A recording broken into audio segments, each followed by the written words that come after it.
नमस्कार, आदाब, सत श्री अकाल। मैं पंकज कुमार, चर्चा विद पंकज पर।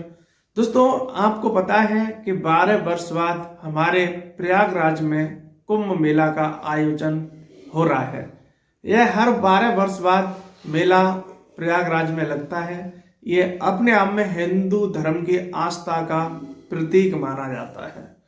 दोस्तों, हिंदू धर्म के लोग जिस मेला में जाते हैं और माँ गंगा में स्नान करते हैं, स्नान करने के बाद उनकी जो भी इच्छा होती है वह इच्छा वहाँ रखते हैं और किसी की इच्छा पूरी भी होती है। तो दोस्तों, मैं आज बात करने वाला हूँ प्रयागराज कुंभ मेला में आग लग चुकी है। दोस्तों, जिस सेक्टर में आग लगती है वह है गंगा नदी के पुल के दूसरी तरफ वाला सेक्टर होता है। दोस्तों, गीता प्रेस का एक गोदाम होता है, उस गोदाम में सिलेंडर ब्लास्ट होता है और जब सिलेंडर ब्लास्ट होता है तो उस सिलेंडर ब्लास्ट होने के कारण आग एक साथ इस तरह लपटें पकड़ती है और लगभग 20 से 25 टेंट जो नागा साधुओं के टेंट होते हैं वह जल जाते हैं। दोस्तों, सूचना मिल रही है कि किसी भी व्यक्ति को जान माल का कोई खतरा नहीं है, सिर्फ और सिर्फ टेंट जले हैं। जैसे ही दोस्तों एसटीएफ की टीम को और प्रशासनिक टीम को पता लगता है तो प्रशासनिक टीम, फायर ब्रिगेड की टीम वहां पर 20 से 25 दमकल विभाग की गाड़ियां पहुंच जाती हैं। आग पर काबू लेने के लिए उत्तर प्रदेश के मुख्यमंत्री जी को पता लगता है तो मुख्यमंत्री जी ही कुंभ में आज ही आग के लगने के 10-20 मिनट बाद उसी स्थान पर पहुंच जाते हैं और निरीक्षण करते हैं और देखते हैं। दोस्तों, जैसे ही प्रधानमंत्री को पता लगता है तो प्रधानमंत्री कॉल करके पूछते हैं और पूछने के बाद वहां की जो भी स्थिति होती है उसका जायजा लेते हैं। दोस्तों, जो गीता प्रेस था उसके सिलेंडर से यह आग लगती है और उस सिलेंडर से आग लगने के बाद यह एक भयानक रूप ले लेती है। इसकी जो लपटें होती हैं वो काफी आक्रामक रूप की होती हैं और वह एक टेंट से तेज हवा चलने के कारण दूसरे टेंट में पहुंच जाती हैं। जब दूसरे टेंट में पहुंच जाती है तो वह जलता है। ऐसी क्रम में लगभग 20 से 25 टेंट एक साथ जल जाते हैं और तब तक दमकल विभाग की गाड़ियां वहां पहुंच जाती हैं और वो आग पर काबू पाने में कहीं ना कहीं सफल रहती हैं। दोस्तों, प्रयागराज कुंभ मेला चल रहा है। उस कुंभ मेला में कहीं ना कहीं राजनीतिक पार्टियां भी अपने आप में एक राजनीति कर रही हैं, मगर ये आस्था का प्रतीक है। दोस्तों, समाजवादी पार्टी के संरक्षक और मुलायम सिंह यादव जी की वहां प्रतिमा लगाई जाती है। उस प्रतिमा पर कहीं ना कहीं भारतीय जनता पार्टी के उन्नाव से सांसद साक्षी महाराज सवाल उठाते हैं और वह कहते हैं कि वह व्यक्ति कहीं ना कहीं सिर्फ सीधी उन्होंने उनका जो स्टेटमेंट था वह उनका कहना था कि राम भक्त पर गोलियां चलवाने वालों की वहां मूर्ति लगाई गई है। दोस्तों, मगर इस पर समाजवादी पार्टी के नेताओं का अपने आप में जवाब रहा।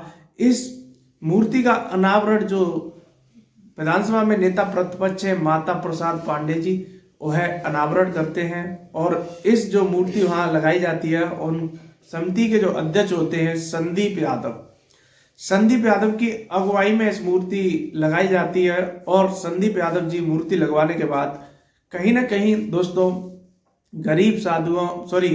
गरीब लोगों को खाना के व्यवस्था के साथ साथ साधुओं को कंबल और खाद्य सामग्री वितरण करने का काम भी कर रहे हैं। दोस्तों, वहीं इस पर समाजवादी पार्टी के कुछ नेताओं का बयान था कि वहाँ कई सेल्फी पॉइंट भी बनाए गए हैं। दोस्तों, सेल्फी पॉइंट के बारे में उन्होंने कहा था कि सेल्फी पॉइंट ऐसे सेल्फी पॉइंट है कि वो कहीं ना कहीं प्रधानमंत्री मोदी जी का और मुख्यमंत्री योगी आदित्यनाथ जी का जो सेल्फी पॉइंट है उस पर उनका सीधा निशाना था। दोस्तों, इस पर जो शंकराचार्य जी हैं उन्होंने भी कहा कहीं ना कहीं अपने आप में कि जो ये सेल्फी पॉइंट बनाए गए हैं यहाँ पर एक देवी देवताओं की मूर्ति होनी चाहिए, इन सेल्फी पॉइंटों की कोई आवश्यकता नहीं है। दोस्तों, हमारे देश का जो ये कुंभ है 12 वर्ष बाद लगता है प्रयागराज में, यह अपने आप में यहाँ पर लगभग 40 करोड़ से ज्यादा श्रद्धालु आने की एक उम्मीद है।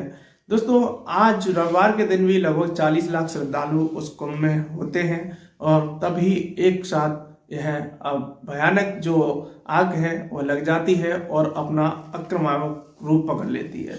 जब आक्रामक रूप पकड़ लेती है तो सभी लोग कहीं ना कहीं सोचने लगते हैं कि यह कहीं आग एक बड़े रूप में न बदल जाए। इससे पहले प्रशासन कुंभ के मेला में कहीं ना कहीं अलर्ट है, और जब प्रशासन अलर्ट है तो वह सूचना दमकल विभाग की गाड़ियों को देता है और दमकल विभाग की गाड़ियां दोस्तों तुरंत आ जाती हैं।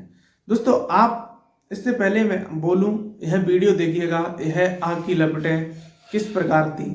दोस्तों आग की लपटें काफी मात्रा में होती हैं और इसका तुरंत संज्ञान मुख्यमंत्री योगी आदित्यनाथ जी लेते हैं, उसी के साथ साथ प्रधानमंत्री मोदी जी लेते हैं। ये हिंदुओं की आस्था का अपने आप में एक पर्व है, मेला है। दोस्तों यहाँ पर दुनिया भर के जो दूर दूर से आकर, भारत के कोने कोने से आकर साधु संत इकट्ठे होते हैं और एकत्र होने के बाद में दोस्तों सभी साधु एक धर्म की जो पावर है, हिंदू धर्म की अपने आप में पावर दिखाते हैं कि धर्म के प्रति वह कितने संवेदनशील होते हैं। नागा साधु, दोस्तों मैं बात करूं, नागा साधु की बात आ गई है तो मैं आपको बता दूं, जो नागा महिला साधु होते हैं कहीं ना कहीं उनका भी अपने आप में एक नियम होता है। दोस्तों उस नियम को, एक कठोर तपस्या, एक ब्रह्मचर्य का पालन करना अपने आप में एक बड़ी बात है, और वह एक ब्रह्मचर्य का पालन करके अपने गुरु को दिखाते हैं और दिखाने के बाद गुरु उन्हें दीक्षा और शिक्षा देते हैं और शिक्षा देने के बाद वह नागा साधु बनते हैं। दोस्तों नागा साधु, महिला नागा साधु सिर्फ अपने शरीर पर एक वस्त्र, कोई सिला हुआ कपड़ा नहीं पहन सकती, सिर्फ बिना सिला हुआ कपड़ा पहनती है और एक ही कपड़ा पहन सकती है। दोस्तों बिना सिले हुए कपड़े और एक ही कपड़ा पहन सकती है। वहीं यदि पुरुष नागा साधु की बात करें तो पुरुष जो नागा साधु होते हैं वो कहीं ना कहीं अलग अलग उससे होते हैं। कुछ जैन धर्म से संबंधित जो साधु होते हैं वो कहीं पूर्ण रूप से भी नग्न अवस्था में रहते हैं, और वैसे जो साधु होते हैं वो कहीं कपड़ा लपेट लेते हैं, मगर उससे पहले उन्हें अपने गुरुओं को, दोस्तों जो उनका प्राइवेट पार्ट होता है, गुप्तांग होता है, उसकी जो नसें होती हैं वो कहीं ना कहीं उन्हें हटा दिया जाता है, और दोस्तों उन्हें पवित्र रहने का अपने गुरु को वचन देना पड़ता है और पवित्र रहते हैं। दोस्तों जब पवित्र रहते हैं तब वो नागा साधु बनने के लिए कहीं ना कहीं दोस्तों उन्हें उनके गुरु नागा साधु बनाते हैं। दोस्तों मेरा इस वीडियो बनाने का उद्देश्य जो था, न किसी का दिल दुखाना, न किसी का दोस्तों किसी के बारे में कोई गलत कमेंट करना नहीं है, सिर्फ और सिर्फ आपको सतर्क करना है। और दोस्तों जो आग लगी है उस आग से कहीं ना कहीं दोस्तों जान माल का तो कोई खतरा नहीं है। फिलहाल 20 से 25 नागा साधुओं के टेंट जल जाते हैं। दोस्तों आप अपनी राय कमेंट बॉक्स में जरूर दें। धन्यवाद। यदि आपने हमारा चैनल चर्चा विद पंकज सब्सक्राइब नहीं किया है तो चैनल को सब्सक्राइब करें, वीडियो को लाइक करें और कमेंट करें।